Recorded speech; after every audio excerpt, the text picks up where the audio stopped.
হয়েছে ইনফ্যাক্ট এখন পর্যন্ত অ্যারেস্ট হয়নি। অ্যারেস্ট হয়েছে নুরুল হুদা সাহেব, আর এটা হলো গতকালকে উনি ইসে থেকে অ্যারেস্ট হয়েছে, কী জানি বলে এই উত্তরা থেকে।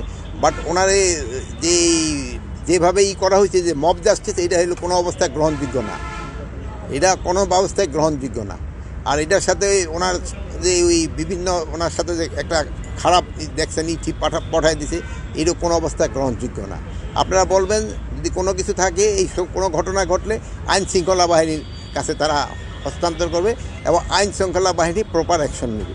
আর ওখানে আরেকটা দেখা গেছে যে আইন শৃঙ্খলা বাহিনীর সামনেও ওনার উপরে করা হচ্ছে। এটার জন্য আমরা একটা তদন্ত করে দেখব, এটার সাথে যদি কোনো আইন শৃঙ্খলা বাহিনী জড়িত থাকে তাদের বিরুদ্ধে আমরা আইনানুগ ব্যবস্থা নেব। আমাদের দেশি ফল এইগুলি কিন্তু অপরিচালিত না, দেশি ফলগুলি যেন আস্তে আস্তে, এই জন্য আপনি দেখলেন না আমি যে 2টা ফল গাছের কেন বললাম, এই ফলগুলি গাছগুলি কিন্তু হারায় যাচ্ছে।